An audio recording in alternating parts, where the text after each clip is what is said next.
Well, welcome to the first edition of Church Media Design TV. I'm your host, Brad Zimmerman, and this is the Three Wise Men and Jesus. We got Dwight, a small version of me that I like to call Little Whitey, Colonel Sanders, the King of Chicken, and the Son of the Lord Most High, Jesus Christ.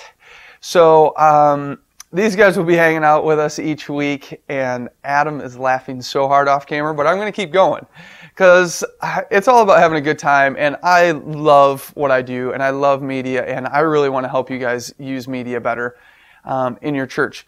So we are going to be covering a wide range of topics from audio to post-production to live sound, the whole 9 yards. So whatever questions you guys have, I would love to take. And please, for sure, send me emails of what you think of the show, what you think could be better, what you want covered, all of those kind of things, because I know the show's going to develop and change, and just bear with me for the first couple episodes because we're just all getting in on this one together. So we're going to be covering countdown clocks and After Effects, as well as a third-party program called Countdown Creator on how to do countdown clocks in there as well. So if the Three Wise Men and Jesus are ready, we're going to get into it. I wanted to talk to you guys about software. Today we're going to be using Adobe After Effects, and we're going to use a lot of Adobe products when we're doing stuff on the computer. And I just want to give you some cheaper alternatives to get that stuff. Since we work in the church, we're a nonprofit organization, as you know. We don't have to pay taxes, a bunch of fun stuff. One really fun thing is that we can get software cheaper. So if you head over to academicsuperstore.com, and at their site, if you search for non-profit, one word, and Adobe, and do a search, you're going to find all of Adobe's nonprofit software. And this is basically $1,000 off their retail price. In here, you'll see a bunch of different stuff listed, After Effects, but you'll see the creative suites. And in here, you'll see the production premium for Mac or PC, $625. Great deal. You get, I think, 7 programs. You get Photoshop, Illustrator, After Effects, Encore, Audition, or Sound Booth for audio editing, Premiere Pro, Flash for web design. That's 7. I think there's actually a couple more. So you get all of those different programs. It covers all of your video editing and all of your photo and image and basically all the stuff you need to do for media in the church, as well as audio recording. So I would highly recommend checking this out. You also can look in there for nonprofit versions of other stuff like Word and, 3D programs. I think they have nonprofit versions of, and all that kind of stuff. So I would highly recommend checking that out, as well as if you don't want to spend the money on getting any software right now, but you still want to follow along with our tutorial, go over to adobe.com and get a 30-day trial of After Effects so that you can follow along with today's tutorial. So that's just a little word about software. I'm using After Effects CS3. This will work in pretty much any version. So we're going to jump into After Effects. Like I said before, I'm using After Effects CS3.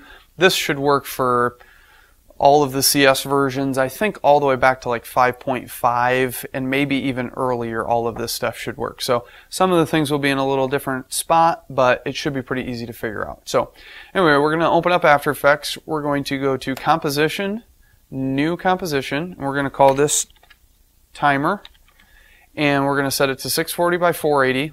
We want to use square pixels, and we're going to set the duration to 5 minutes and 1 second. We're going to do a 5-minute countdown, and we want 1 second of a lead time into it, so it'll make sense in a minute. Now we're going to go to Layer, New, Solid, and we're going to call this Clock, and we're going to hit Make Comp Size. The color really doesn't matter, and we're going to hit OK. A solid is something you can apply effects to, so we're going to actually apply an effect called Numbers to it, which will allow us to see the time code of the actual timeline. So to do that, with our layer selected, we're going to go up to Effect. I'm going to go down to Text and click on Numbers. We're going to use a font called Transponder, and we're going to set the alignment to the left. Hit OK.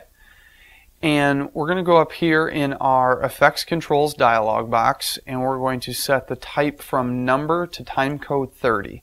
So now it's going to use the timecode to display.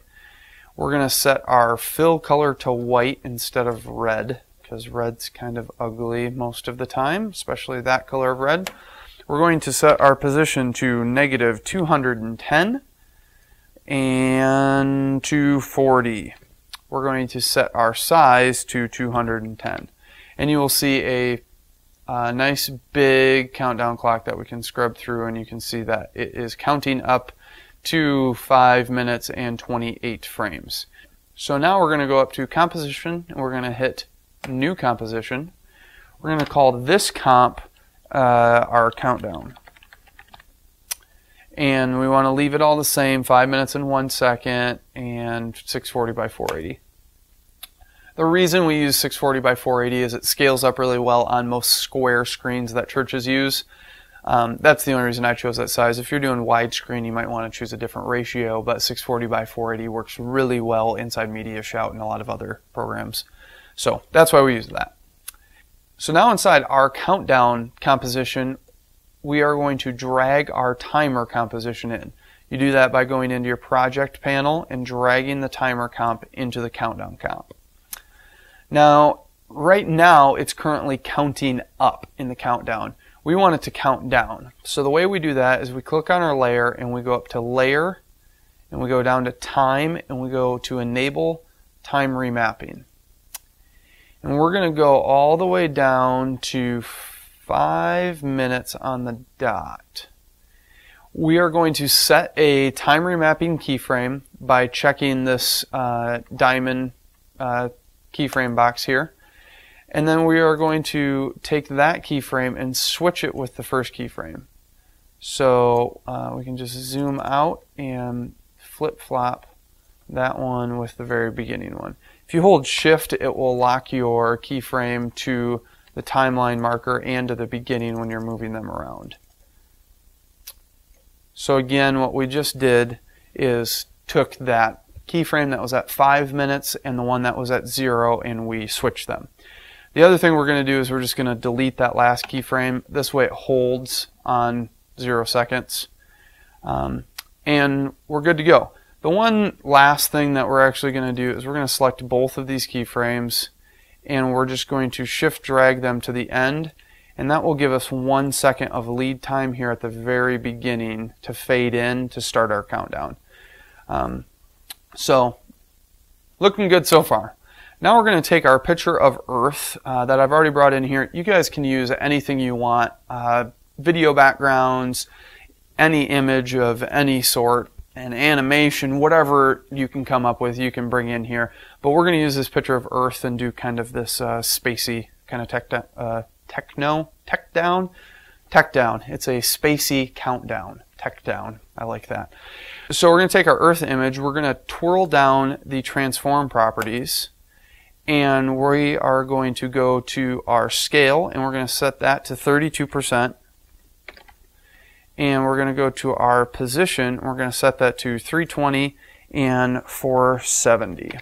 That's going to just kind of set it at the bottom of the frame. And we're going to go to our timer and twirl down those same properties for transform. And we are going to set those to position of 320 and 90. And we're going to set our scale down to 75. When we made the actual timer, I wanted to scale up that timer to the full width of the frame so that if I wanted to have a full screen timer, I could, but if not, I can just scale it down to whatever size I want. So now we have a countdown clock that counts down and looks nice. It's sitting on top of Earth. The one last thing we're going to do is we're just going to do a nice vignette fade on top of it.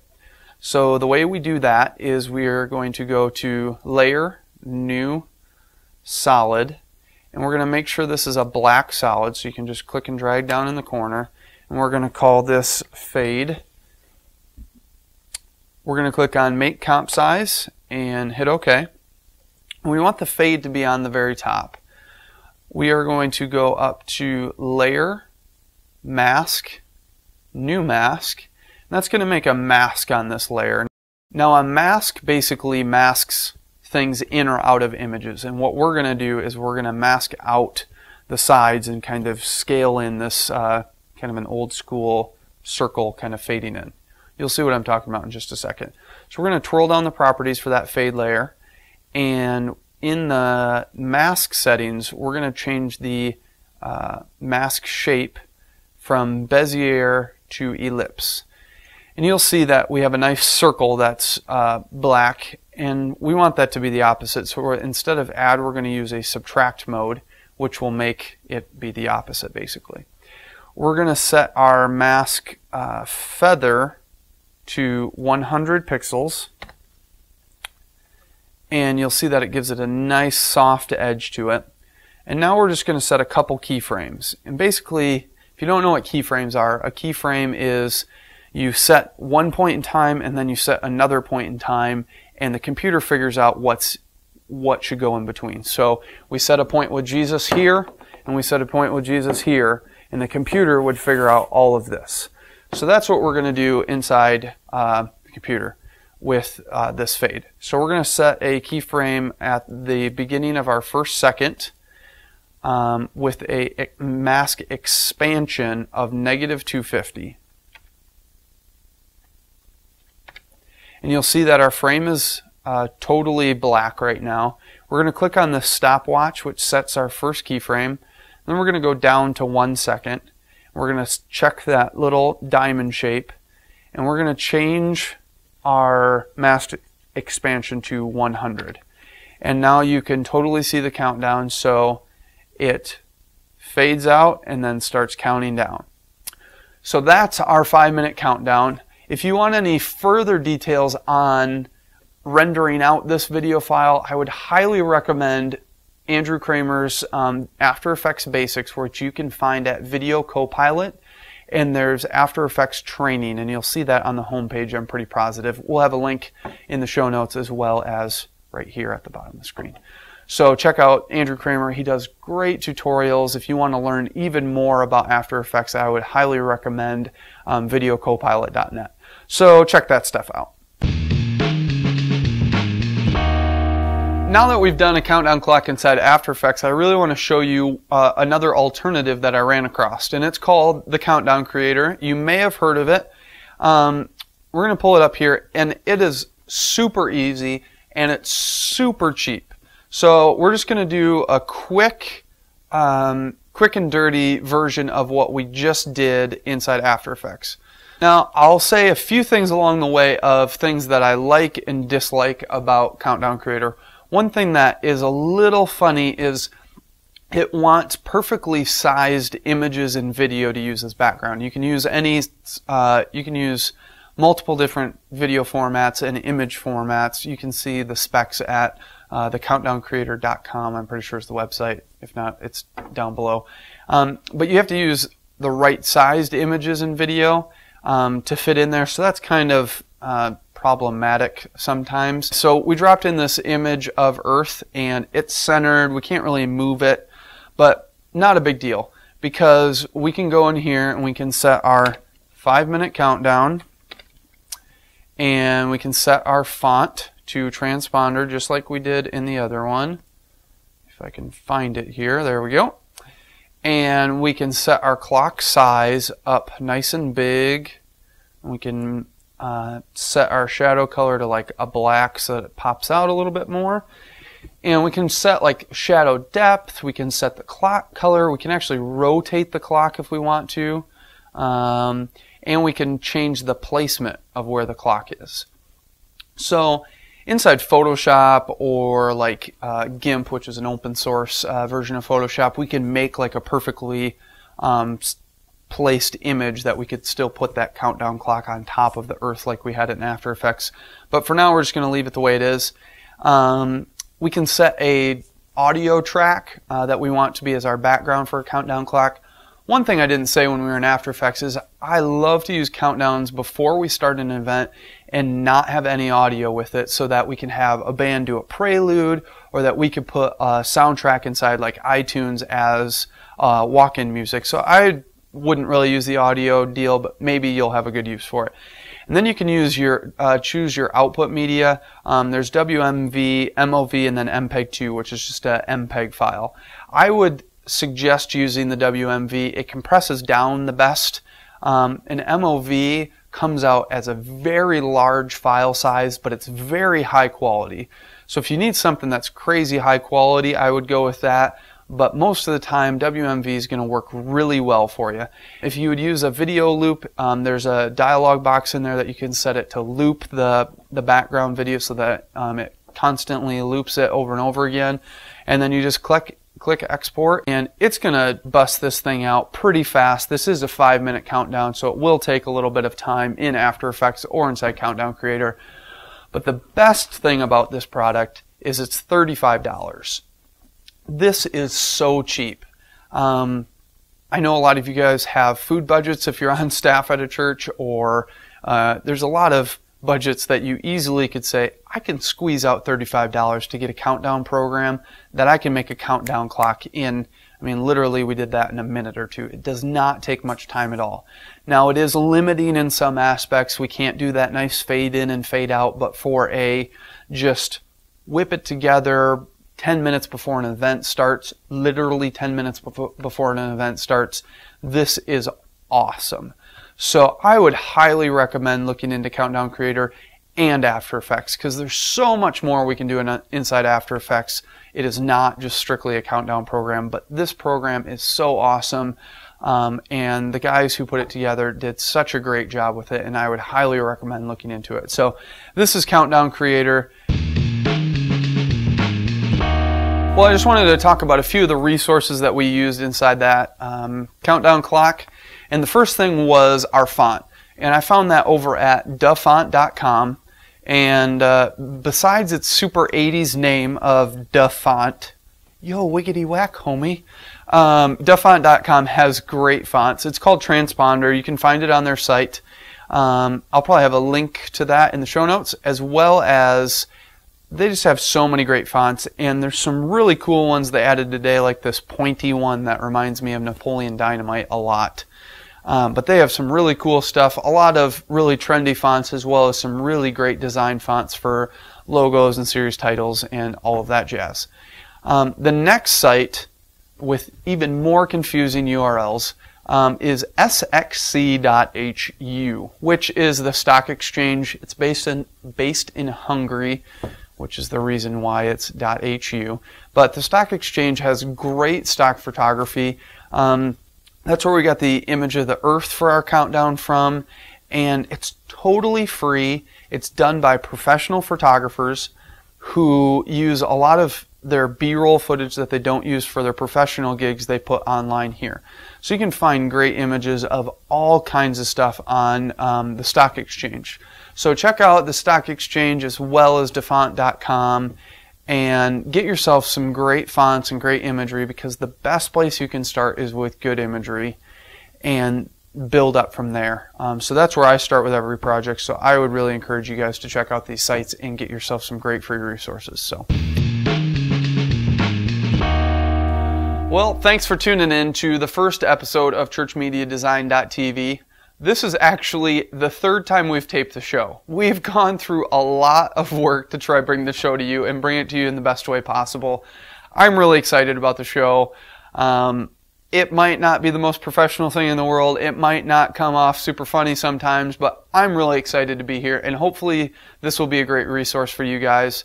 We're going to be covering a bunch of topics in the future, and I would love to hear what you guys want to hear about and learn. Next time we're going to be talking about podcasting and how to podcast your messages at your church. So if you guys want to shoot me any ideas for future shows or anything like that, you can shoot me an email, brad@ChurchMediaDesign.tv, and I would love to hear what you guys think about this show as well as what you'd like to see in the future. Hopefully you guys love the website. Leave me comments on there. Send me an email. Really stay in touch, because I want this show to be a great resource for you, and I don't want to imagine what you guys need help with. I really want to help with what's going on in your local church. So tune in next time for our podcasting episode, and in the end, I'm Brad Zimmerman. That's the three wise men and Jesus, and we're saying see you later.